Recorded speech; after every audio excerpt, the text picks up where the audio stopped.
If any modification is unacceptable to you, your only recourse is to discontinue use of the services and send us a notice of termination.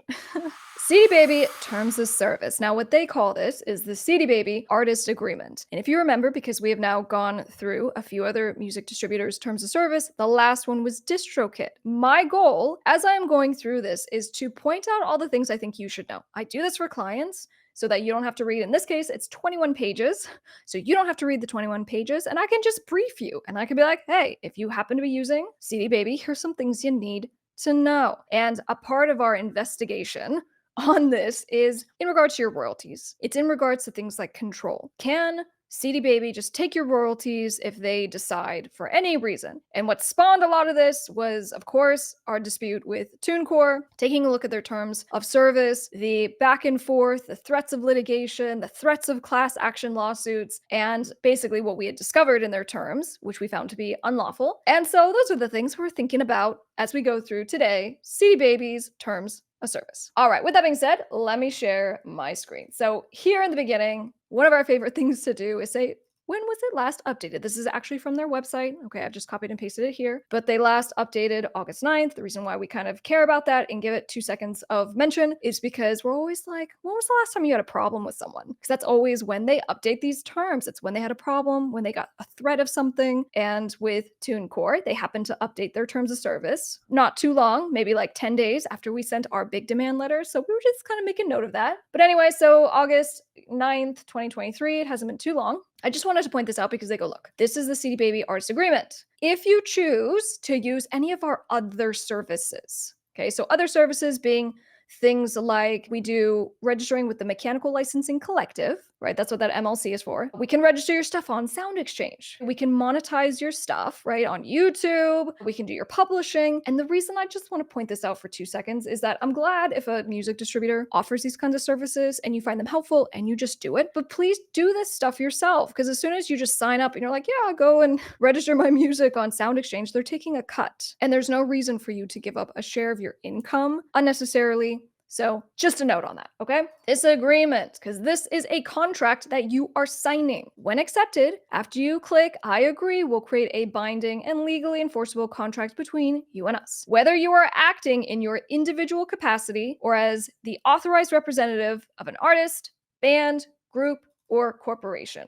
Okay, I just want to make a little note on that. I'm the lawyer here. And what I can at least say is where they're like, you're signing this, and just so you know, you're signing it on behalf of your whole band. Yes, that might be the case, but just so you know, that may not be legally binding. If you're in the band and like John signed this and put your music up and you like never said it was okay, and all of a sudden you're bound to terms of service, that's not quite how contract law works. You are not bound to something unless you personally agree to it. So I'm just pointing that out because I'm like, a part of me is like, as I'm reviewing these, I'm like, how would I revise these if I was like CDBaby's attorney? Section 2, you hereby authorize us to, as your, representatives, on a non-exclusive basis. Okay, so we were talking about with the DistroKid terms of service that they are also non-exclusive, which means that you could put your music not just on CDBaby, but you could put that same music on a different distributor. Practically speaking, please don't use the same ISRC numbers, because if you distribute the same music on 2 different platforms, it creates conflicts on Spotify, on music platforms, and then it's just going to be a massive nightmare. So that's what you need to do to avoid the issue. But the way you can use this that I love is that if you want to have your album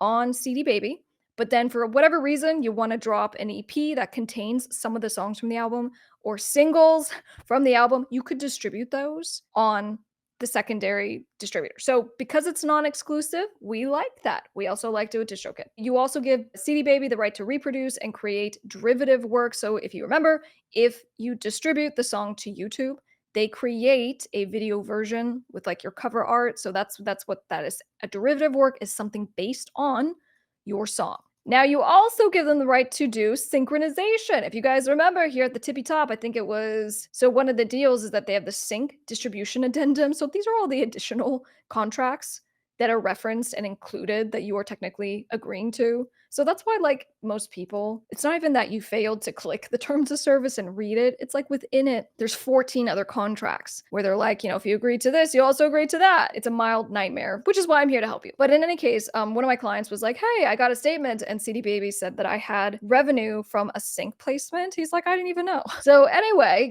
if you get a sync placement, meaning you get a placement in TV, film, or games, cool. You typically do need to opt into that. So just be careful of like what you're clicking around when you upload music. Section 3, term. We are on a mission. We're looking primarily for stuff in regards to your royalties, but we're pointing out things as we go along. Section 3, the term of the agreement will be effective on the effective date. So this is the date that you clicked the I accept button, and it will continue unless and until terminated by either you or us. This is different. So with DistroKid, it was a year. You sign up, you're non-exclusive, and it's for a year. And I'm like, that's kind of weird because you can just take down your music and take it elsewhere. It's not exclusive. How does it even apply? Here on CDBaby, they're like, it's in perpetuity. It just goes on and on and on and on. And I don't mind that because in practical effect, these other distributors, like, it's a year, but then it automatically renews if you don't terminate. And then what happens is that you forget like where your stuff is, you lose your account credentials. And so like in practical effect, it pretty much is in perpetuity when you upload somewhere. Not that's how you should do things. You got to be more organized than that. But anyway, they just go, you have to actually send us notice of termination. So if you are interested in getting your stuff off of CDBaby, this is how you do it. All you got to do is send them an email to notice@cdbaby.com. Here's the stuff. They want your username, your email associated with your account, the title of the album, and the services that you are terminating. 3, C as in cat, CDBaby may, at any time in its sole discretion, with or without notice to you, suspend or limit your access or to use your services and or suspend or limit the access to your account. Okay, this is the first time we're seeing any kind of mention in regards to them just kind of kicking you out. This is a problem that we have with music distributors when they are taking control of your music, kicking you out of your account, freezing your royalties, or in the case of TuneCore, forfeiting your royalties altogether or giving it to a third party if they so choose. So what this says here, we're not at royalties yet, but like all the other terms that we have read thus far, they reserve the right to do whatever it is that they want, including to kick you off their platform. Section 4, payments. You will also be subject to additional setup fees, charges as more explained on the CDBaby website. So obviously, take a look, make sure you know what you're signing up for, make sure you know what you're paying.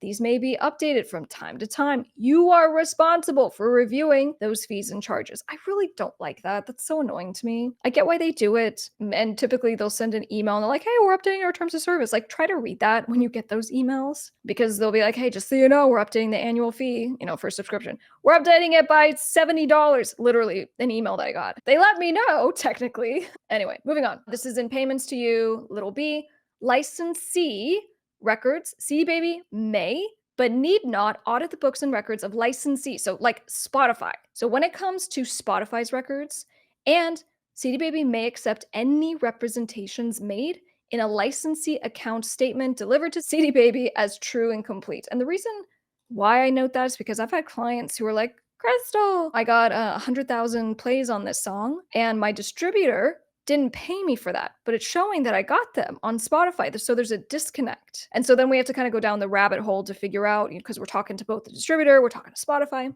And so what CDBaby is saying is that it's going to rely on whatever the music platform, the DSP, tells it. Is that reasonable? Is it not? Offsets. You hereby authorize CDBaby to offset, offset as in money.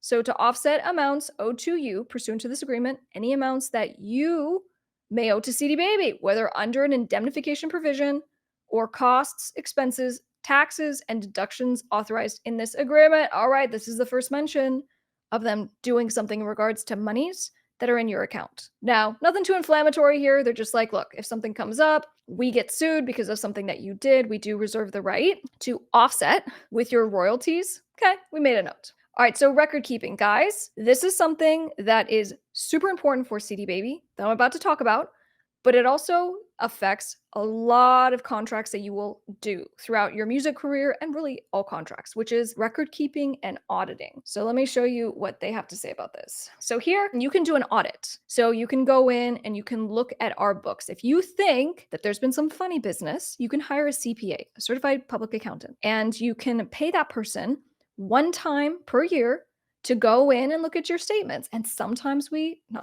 many a times we have to do this in cases of like record labels because they're infamous for under accounting and under reporting. And so we have to hire someone to go and actually look at the books to see like what's what. So the reason why I'm pointing this out is because A, you want to make sure you have something in your contract that says that you get to go and look at the books. But then B, this is where they get a little bit sneaky. So they go, if you want to do an audit, you got to give us 30 days notice. But objections to accounting.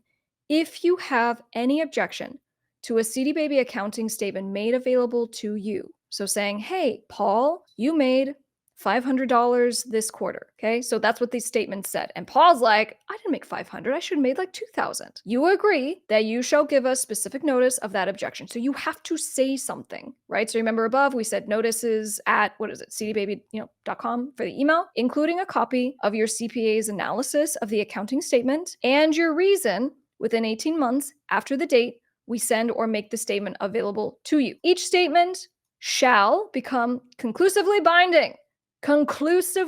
binding on you at the end of the 18-month period. The reason why we care about that is because they go, there's a statute of limitations. There's a certain time from when we generate the statement and make it available to you, whether you go and look at it or not. And I know that most of you are not going and looking at these statements, right? So you might get an email being like, hey, you met the threshold for your CDBaby account and we just paid you $500. We paid you $25, like whatever it is. And you're like, oh, cool. And you don't think twice about it. You're not actually looking at the statements yourself because that means you have to log in and download and it's like all these steps. But the reason why this can kick you in the butt, be painful, be no good, is that they're saying within 18 months, if you don't do anything, it cuts off your ability to do anything. So this is the way that they limit any potential liability or headache, because if you wait too long and you're like, oh my gosh, I think you underpaid me, you literally can't say anything about it because you signed a contract that said you can't say anything about it. Okay. So they go, all right. Paul saw his statement. He, found something kind of wonky. He hired a CPA. We did an audit. And if Paul's CPA determines there was an underpayment, CDBaby says that they will pay you a late fee of 0.5% for the unpaid royalties. Okay, so there's a penalty in here. They have to pay something. Now, where I'm going to show you guys, this literally is nonsense, comes up next. The scope of the proceeding, if there is any proceeding, shall solely be, if you sue, that's what this means. If you sue, the ability of what you can talk about in the lawsuit is solely about the royalties. And it's for the accounting periods that you did the audit for. The court shall have no authority to consider any other issues or awards or relief other than related to the royalties. And so as a litigation attorney, I can tell you, the reason why we care about this is because there's usually not just one issue. It's usually not just about the royalties. There's usually multiple things that happened. There might be defamation, there's breach of contract other than just the royalties. There's a lot of nonsense that we have to deal with. And so what they do there, kind of sneaky, is that they go, if you do sue us, it's only about this one thing. You can't sue us for anything else. So you kind of unintentionally just waived all those claims. So that's why we look at these accounting provisions carefully. And since you have zero right to negotiate any of this, you are agreeing to it if you distribute your music through their platform. Payment terms. CDBaby will use commercially reasonable efforts to make a payment to you for amounts generated, actually received, no later than 15 days after your threshold amount. So in CDBaby, I can just speak from experience. I was with them for a very long time. In your account, you can say what the threshold amount was. I did $25. If it hasn't made $25, whatever. And so they go, when you hit that threshold, no later than 15 days, they'll do a payout to you.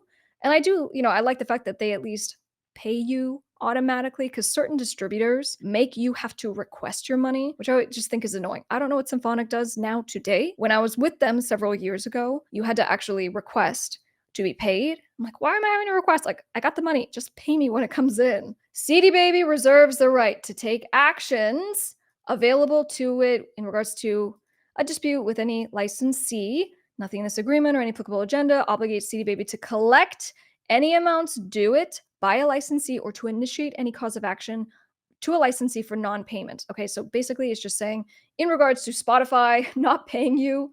So in my example, I had 100,000 legitimate streams on Spotify. For whatever reason, they didn't pay. CDBaby is just saying, I'm not going to go to bat to you, or on your behalf, I'm not going to sue them. I'm not going to whatever. So they're protecting themselves. Will they anyway? I don't know. All accountings rendered and payments made by CDBaby to you shall be binding upon you and not subject to any objection for any reason, unless specific objection in writing stating the basis thereof is given to CDBaby within 1 year from the date rendered. When I review terms of service, usually, especially if it's for like a company, I'll be reviewing them for just consistency because, if we're trying to protect the company, we got to make sure like their stuff is consistent. So what we just read together is that they initially said, they're like, well, it's 18 months. 18 months after you get the statement, you have the ability to object. And if you don't, statute of limitations, you waive those objections, blah, blah, blah, blah, blah. And then what we just read right there, it just said, you have 1 year from actually getting the statement or when it's rendered.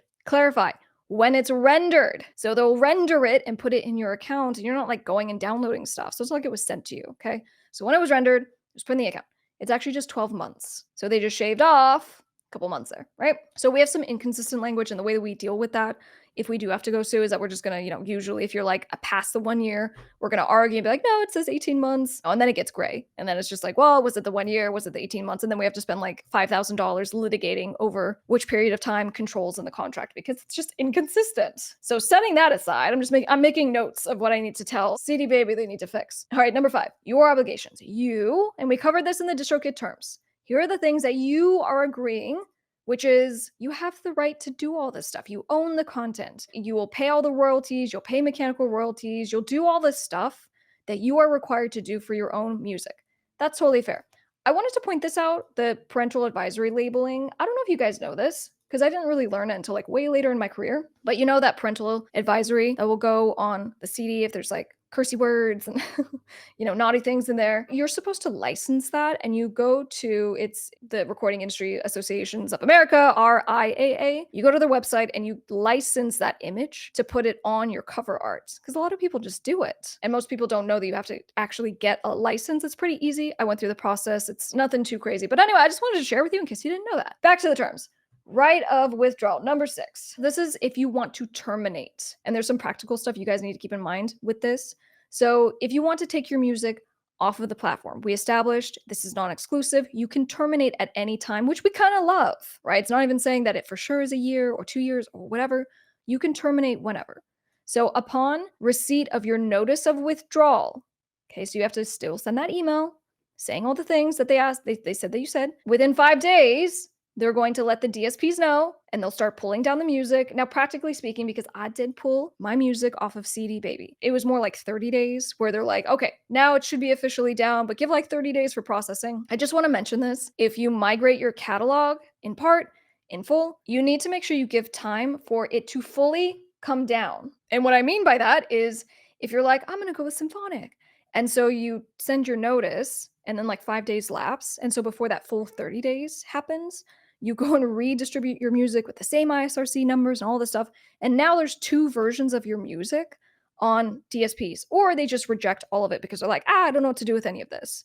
You got to actually wait. Okay. So you got to take it down, give it a little breath, you know what I'm saying? And then re-upload. And what we do for like, our big clients, our big, huge catalogs that are making hundreds of thousands of dollars a month, is that we try to coordinate it with the distributors. And so we're like, we want 0 interruption in service because that is what happens. It has to come down for it to then go up without, conflicts. Anyway, A, you got to do it, but B, depending on the distributor, with like the one that I use, I just talk to them. I was like, hey, this is the timing they said, so can you keep an eye on it? And so we were just trying to like coordinate it. So there was 0 interruption in the service. The moral of the story that I'm trying to share is just make sure it's fully down before you re-upload the music elsewhere. You shall remain solely responsible for enforcing the removal of your content from licensees' websites. This made me laugh. I'm like, what are you talking about? Are you saying that if my stuff is still on Spotify, I have to go and talk to Spotify about it? I mean, that is what it's saying. Now, I hope CDBaby, if someone has a problem, they reach out, CDBaby will try to help them, this and that. But the contract literally says, like,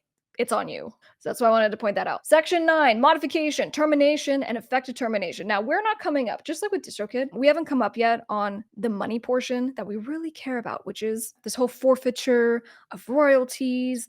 Are they doing the same thing that TuneCore is doing?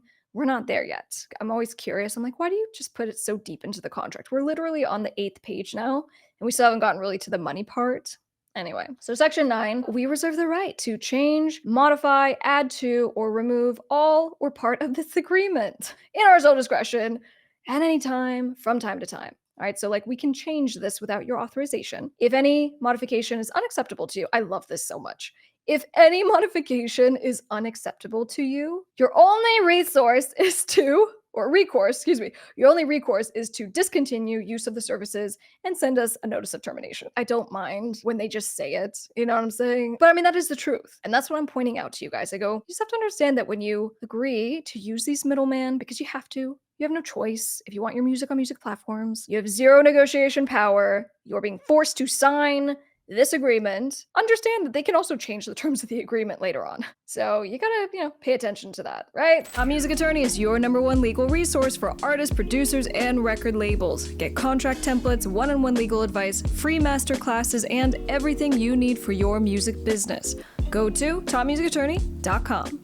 All right, section 10, removal of your content from the websites. CDBaby reserves the right in its sole and absolute discretion to remove your music from services for any reason. They also give some reasons if it's patently offensive, pornographic, defamatory, if it's subject to a dispute between you, us, or a third party, if the content, you cannot document your rights. This is important because sometimes, clients have had issues and they're like, Paul's working with me, Chris, right? And we did a song together, and maybe like a lot of artists, we didn't get a contract into place, which is just terrible. Please don't do that. And then we have an issue with like a distributor, and they go, you need to show that you own the rights to the song, and you don't have a contract. So you're just creating issues for you, not only at the level with the actual producer. So Paul and I, if we have a dispute, like there's no clarity. There was no contract. But then we have nothing that we can send to a third party like CDBaby to prove what our agreement was. So for all those reasons, you definitely want to get contract templates. We may remove your content from services in our reasonable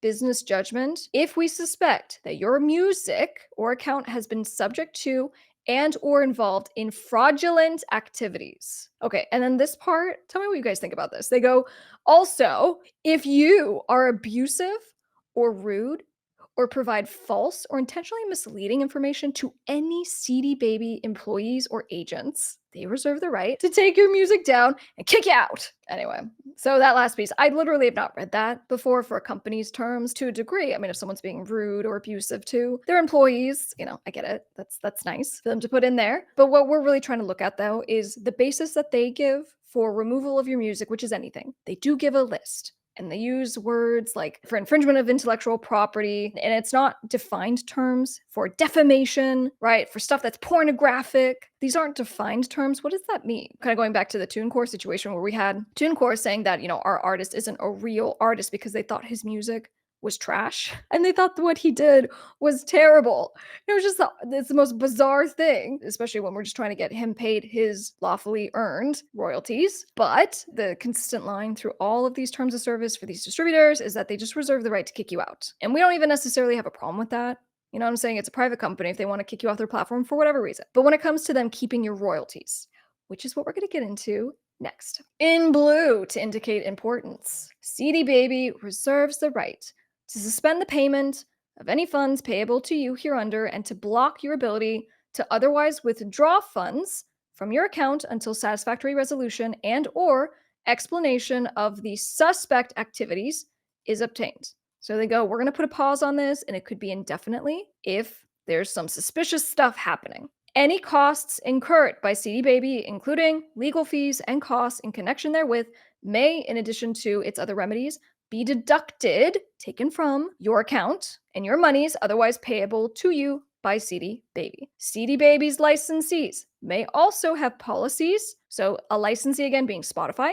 CDBaby's licensees may also have policies related to fraud and suspected fraudulent activities, and you agree that such policies shall be binding upon you hereafter. So, they're like, we can take from your royalties to pay our attorney's fees and costs. What we kind of talked about for DistroKid terms, that's what they said as well. Again, I don't mind that so much because in the instance of like a real thing, you really did engage in streaming fraud. As you guys know, you can get sanctioned for that now by Spotify. And as the distributor can get sanctioned for that as well, whether they knew about it or not. And so I'm just like, if there really were things that happened because of your bad acts, I understand why a company would say we need to be able to reimburse ourselves, which is different than just like, we're just going to take all your money for whatever reason. No, no, no. If you are reimbursing for actual damages that can be proven, that's different.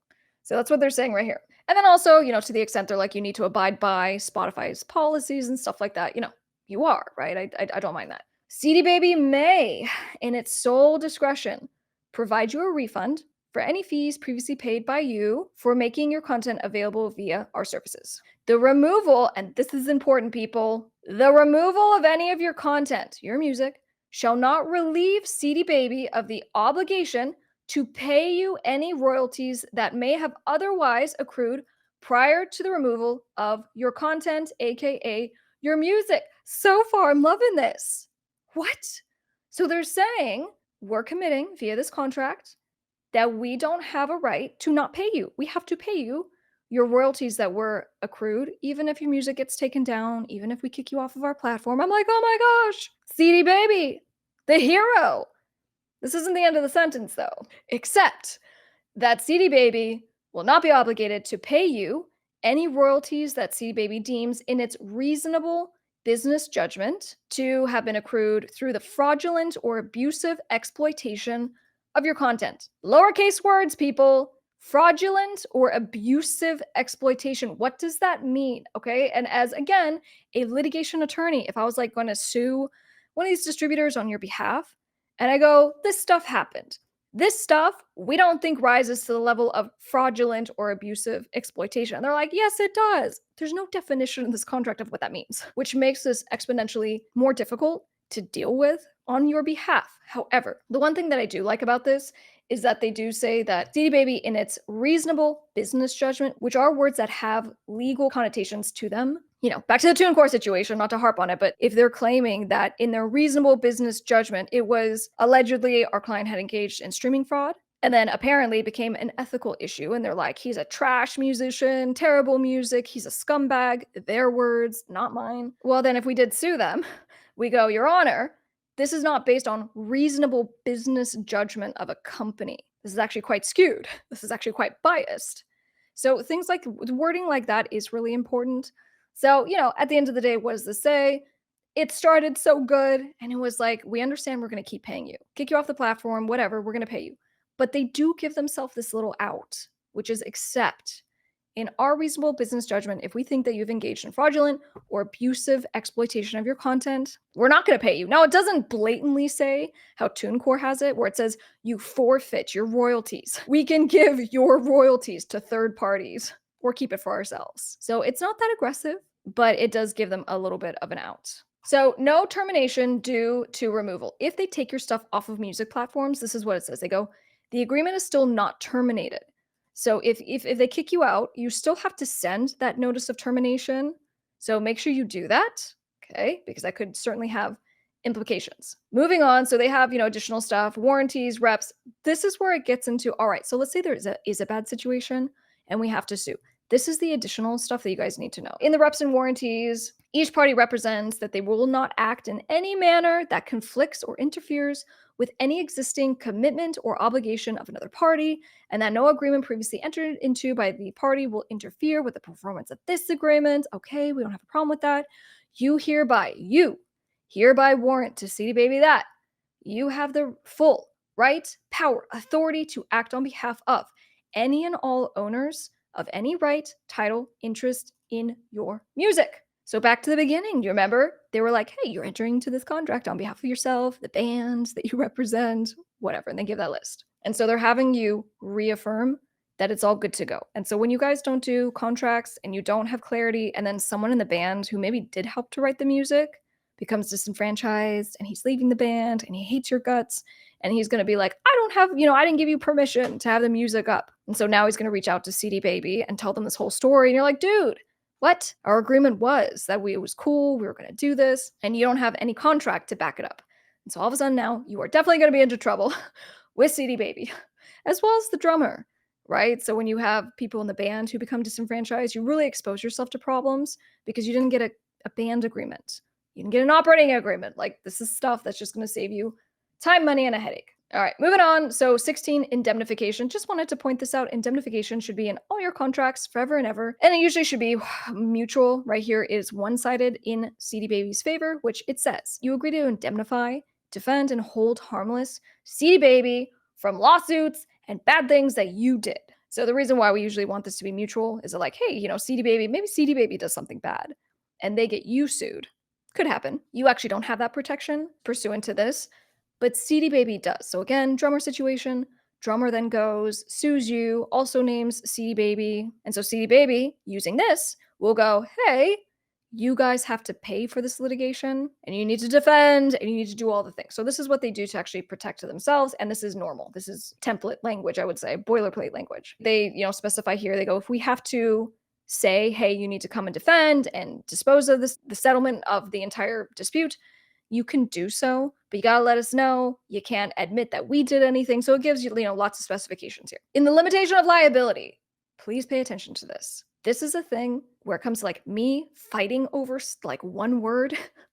This is an example. So with a lot of companies, they do a limitation of liability. And so they go, CDBaby will not be liable for, and they give a little list for special, incidental, consequential, or punitive damages. And so they get you to sign this, and you did sign it because you clicked the button. And so what it says is if you have real damages, because let's think of an example, they kicked you out of the account, they didn't pay your royalties, it was based on false claims, whatever, and you do end up suing them, what they're saying is that you can only seek your actual damages because under the law actually gives us the ability to seek additional stuff. It's not just the $10,000 that you didn't get paid.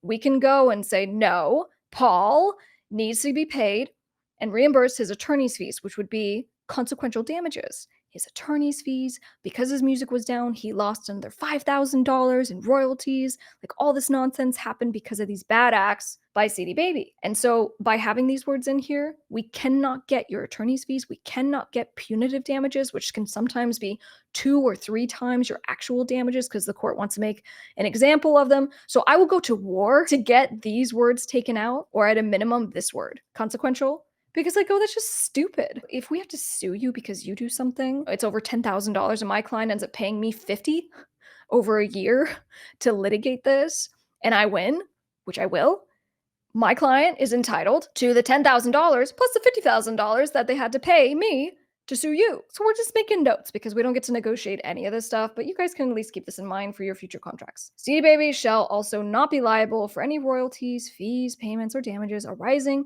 out of the failure of any licensee to pay CDBaby again. If Spotify doesn't pay them, whatever, they're like, that's your problem. CDBaby's total liability to you for any breach.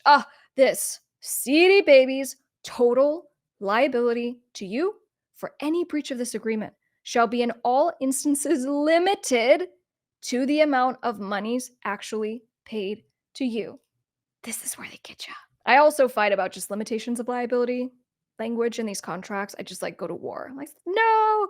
And it's because like if you only got paid again the $10,000 or even it's less, the actual monies that you were paid sets the bar of how much you can get from them. So they've already limited. They're like, you don't get to sue us for like consequential damages. You don't get your attorney's fees. You don't get, punies, nothing. And whatever monies you actually earned through us, which might be really minimal, that's the cap.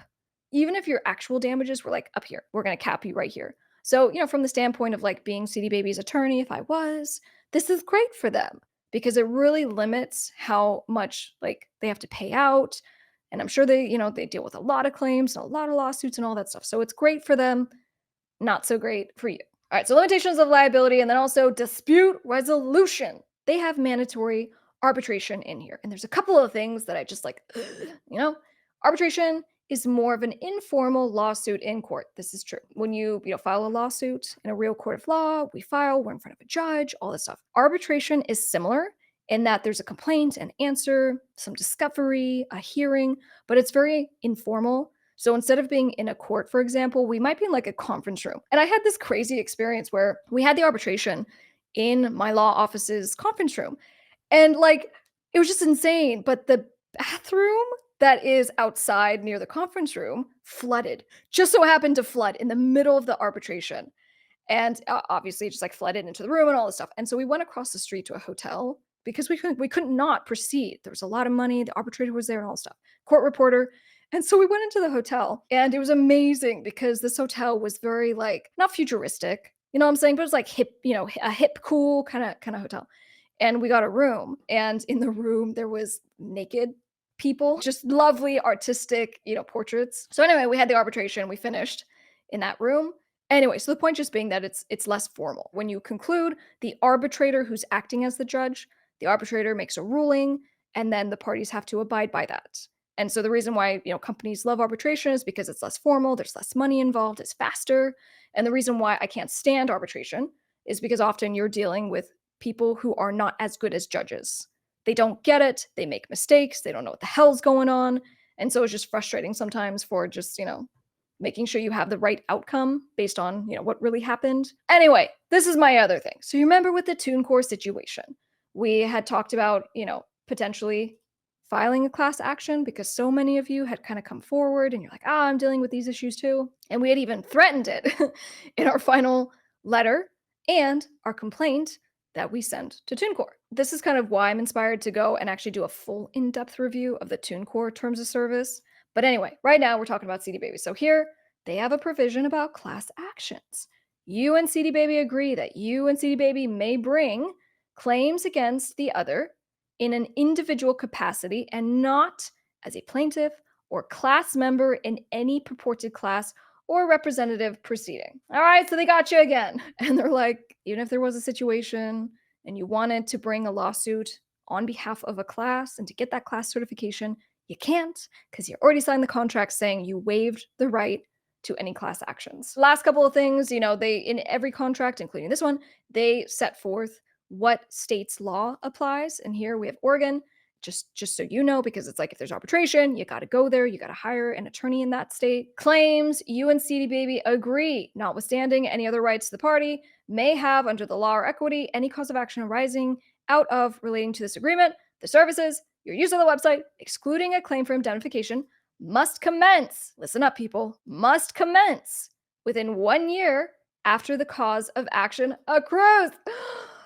They got you again. Once again, on page 17, at the very end of that long sentence, they put in another statute of limitations. At the time a cause of action accrues, meaning you find out, whatever, maybe it wasn't even a royalties issue. I don't know. Maybe some CDBaby representative like defamed you. It's like, look at this loser fraudster and their crappy music and who knows. But whatever the claim might be, they're saying that once you have discovery of it, you have 1 year to actually bring a claim.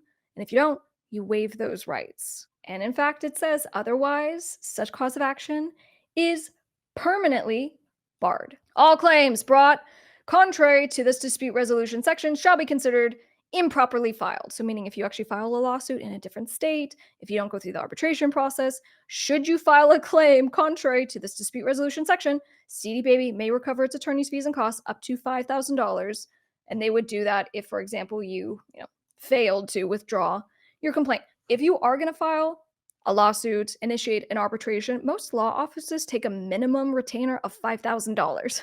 It's a very expensive process. And that's why I just get really peeved when I have these limitation of liability sections in these contracts, because I'm like, in order for you to even, if they did steal your money, if they did underpay you, the reality is that for you to initiate a lawsuit, you're paying out the nose. And then here it's like, well, if you are going to sue us, the most that you can sue us for is the amount that you earned, and you can't even get your attorney's fees. So it makes it practically impossible for you to get a remedy if one of these distributors does something to you. And that's why I'm looking at these terms of service. And that's why I'm really annoyed a lot of these companies. All right, last couple of things here at the end of the agreement, entire agreement. This is the entire agreement. So all of the, the terms of service and all the stuff it linked to.